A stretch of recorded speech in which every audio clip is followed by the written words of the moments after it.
Good morning, fellow Christians, and praise the Lord. My name is Isabel Wanjiko Njiri. I'm a member of District 10 in PCA Kariubagi South Church and a member of the health professionals of the church. And I'm delighted to share a topic that is a bit thorny, but I believe that the Lord will help us understand and be able to demystify what really domestic abuse or domestic violence means. So this is a term that has vastly been used, and a lot of people talk about domestic violence, and the thing that comes to our mind is domestic violence or physical abuse. But domestic abuse is more than physical abuse, and I just want to take time and dwell on it so that we can all try and understand what it is. So domestic violence or domestic abuse can also be referred to as intimate partner violence or abuse, and this is abuse or violence against a person who you have an intimate relationship with. It could be a husband, it could be a wife, it could be a spouse, it could be a boyfriend or a girlfriend. Now, of course, marriage is the first institution that God established between people. Both men and women were created in his own image, as we are told by Genesis 1, verse 27. And a man was to be the head and authority of his household. With this comes the responsibility of earning the respect of his family and the community. And we are also reminded in Colossians 3, verse 19, it commands husbands to love their wives and never treat them harshly.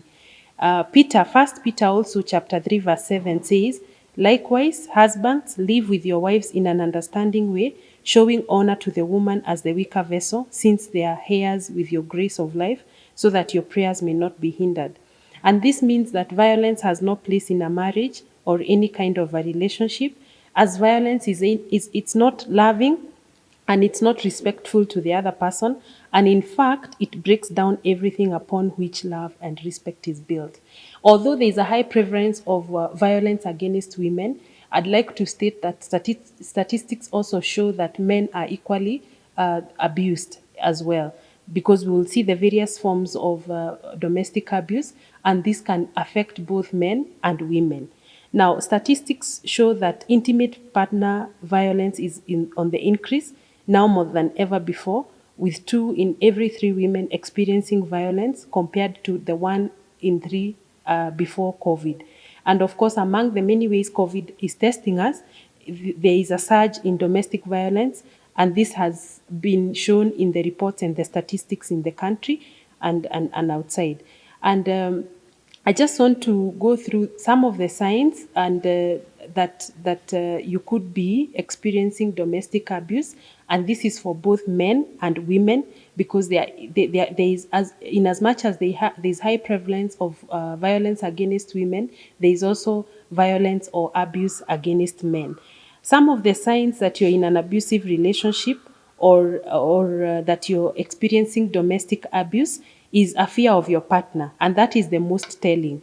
You know, where you have to behave like you're walking on eggshells around them. You're constantly afraid of what you're going to say or what you're going to do so that you avoid a blow up. That is evident that you could be in an unhealthy relationship. Feeling afraid of your partner most of the time.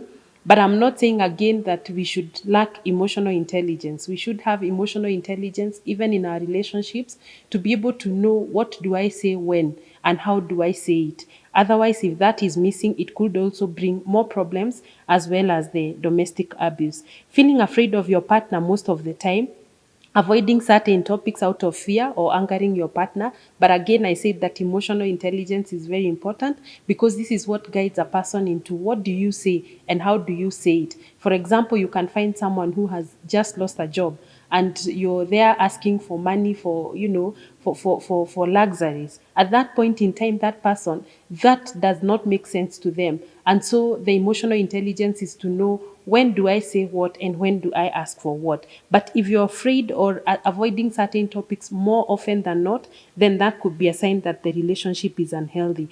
Feeling that you can't do anything right for your partner, that is also another sign. Believing that you deserve to be hurt or mistreated is also another sign that you could be in an unhealthy relationship.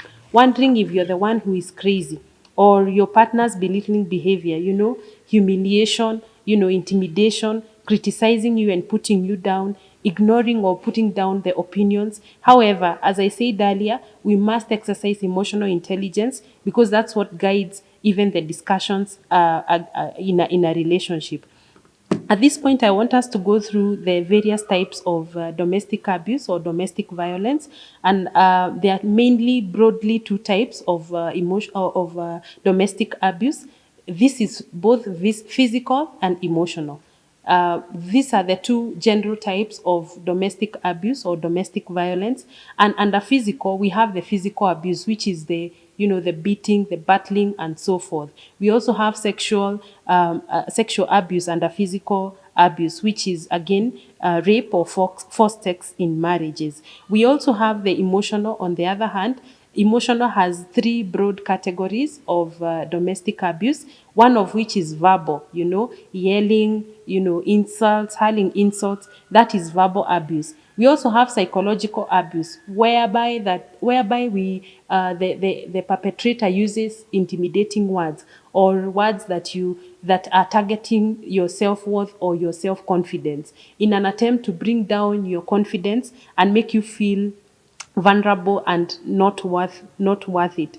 That is psychological abuse. The other one is economic abuse, and this can also be referred as financial abuse. This is where you find that the perpetrator wants to control the resources or the economic resources in the relationship, whereby you're possibly denied the basic amenities like food, shelter, and clothing. You could also find someone who possibly wants to control all the resources of the family. You could also find that someone who possibly says that you should not work, you should not advance your career and so forth. These are forms of economic abuse. And these are the three main forms of emotional abuse. Now, some of the tactics that the perpetrators use in exercising all these abuses would be dominance, where the perpetrator is looking for control. It could be the woman wanting to control the man, where in form of the psychological, the woman always wants to know, where are you? Who are you with?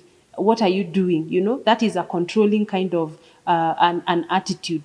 On the other hand, we could have a man who is controlling the woman, whereby, who are you with? I don't like when you're in the company of so and so. Again, I'm not saying that these are not matters that should be discussed within the marriage. They should be discussed, but to a level where one party is not dominant over the other. The other approach or tactic that the perpetrators use is humiliation. You're good for nothing. Nothing good can come out of you. You're useless.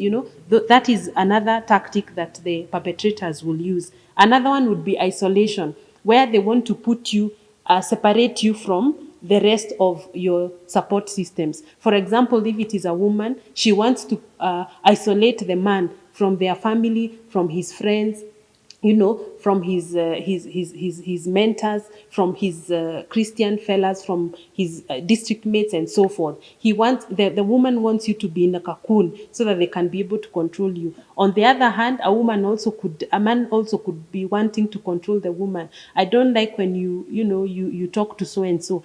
That is a tactic, that is an isolation tactic to try and put you in a cocoon so that they can have control over you, and then you will not have any other avenue. The other tactic that is used by the perpetrators of domestic abuse would be threats. I'm going to, if I ever find you with so and so, I'm going to do this, or I'm going to do this. And these are things that we hear.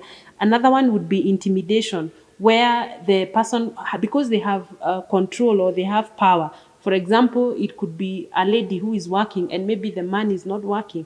Because they feel that they have power by the virtue that they are working, they now try and intimidate the man. You're good for nothing. You don't bring anything to this home. Those are some of the tactics that are used by the perpetrators to try and abuse the affected. The other one would be denial and blame. You're the reason we are where we are.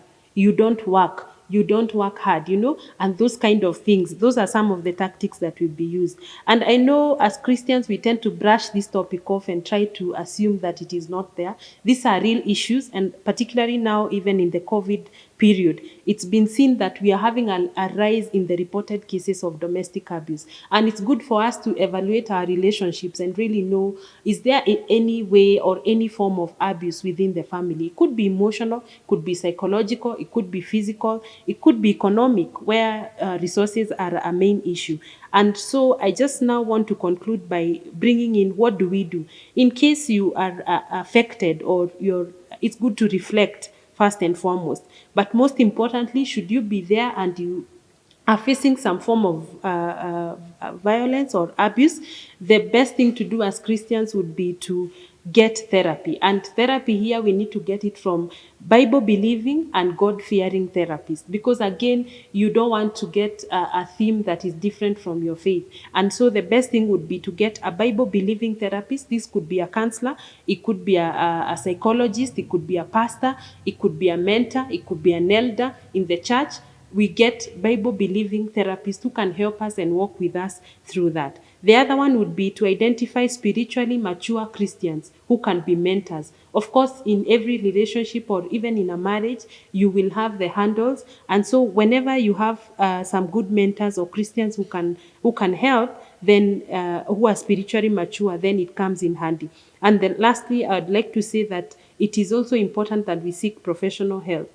Could it be legal or medical? Particularly if you faced any form of physical abuse, it's good to seek medical, because some of these effects of physical abuse could be lifelong. But again, I also want to say that that doesn't mean that emotional domestic abuse does not have effect. It also have lifelong mental effects. And for our overall well-being, we then need to seek help. Thank you very much. God bless you.